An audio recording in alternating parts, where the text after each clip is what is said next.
जरा सोचिए, एक ऐसी चीज जो धरती के बनने के शुरुआती दिनों से यहाँ मौजूद है। हम बात कर रहे हैं अरावली की। ये सिर्फ एक नाम नहीं है, ये भारत की सबसे पुरानी पर्वत श्रृंखला है।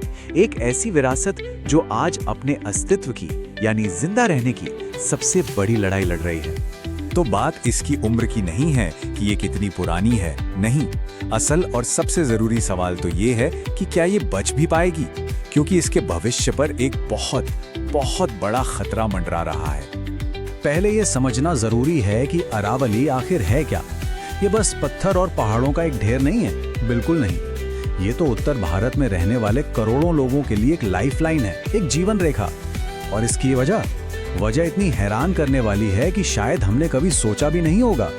सबसे पहली और सबसे अहम बात, अरावली एक बहुत बड़े नेचुरल स्पंज की तरह काम करती है। जब बारिश होती है ना, तो ये सारे पानी को सोख लेती है और धीरे धीरे जमीन के नीचे पहुंचाती है।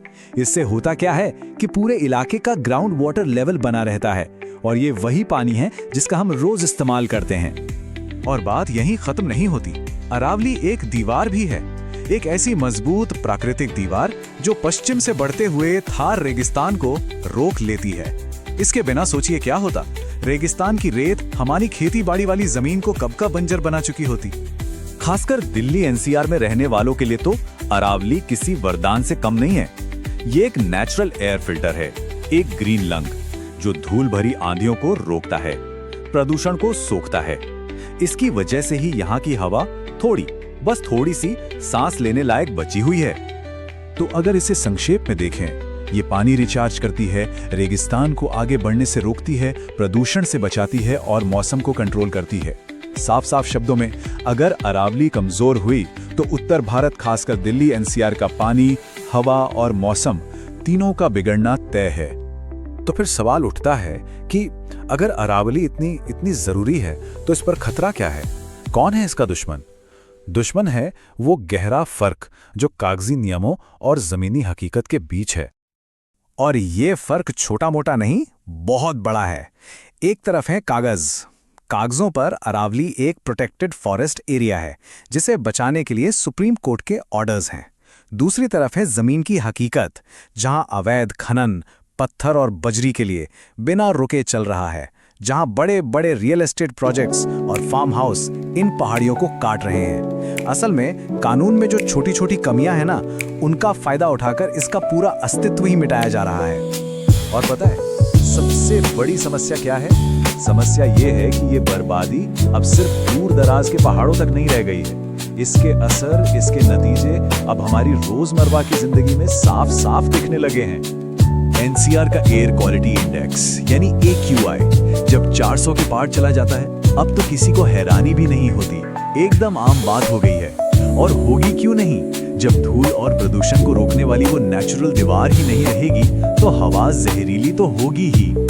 और हवा से भी बड़ा संकट पानी का है। ये संकट और भी गहराता जा रहा है। पूरे एनसीआर में ग्राउंड वाटर लेवल यानी जमीन के नीचे का पानी खतरनाक हद तक नीचे जा चुका है। सीधी सी बात है, जब पानी को रिचार्ज करने वाला नेचुरल सिस्टम ही आप तोड़ देंगे तो पानी आएगा कहां से? तो जो हमने किया है, अब उसका बिल चुकाने का वक्त आ गया है। इस बिल में क्या क्या है? पानी और महंगा और दुर्लभ होगा, गर्मियां और तपेंगी, प्रदूषण और बढ़ेगा, अचानक से आने वाली बाढ़ और फिर सूखे का खतरा दोनों बढ़ेंगे, और यहाँ के जो असली जीव जंतु हैं वो हमेशा के लिए खत्म हो जाएंगे। एक बात साफ समझ लेनी चाहिए, ये कोई भविष्य की चेतावनी नहीं है, ये आज की इसी वक्त की हकीकत है। तो क्या सब कुछ खत्म हो गया? क्या अब कुछ नहीं हो सकता? शायद अभी भी नहीं, अभी भी कुछ रास्ते हैं, लेकिन अब ये चुनाव का मामला नहीं है, ये आखिरी मौकों का सवाल है, लास्ट चांसेस। अगर इसे बचाना है तो ये 4 कदम उठाने ही होंगे। पहला, पूरी अरावली रेंज की एक साफ सुथरी बिना विवाद की कानूनी सीमा तय हो। दूसरा, टेक्नोलॉजी का इस्तेमाल हो ताकि अवैध खनन और निर्माण पर सख्त निगरानी रखी जा सके। तीसरा, जो इसका मुख्य इलाका है उसे पूरी तरह से कंस्ट्रक्शन फ्री जोन घोषित किया जाए।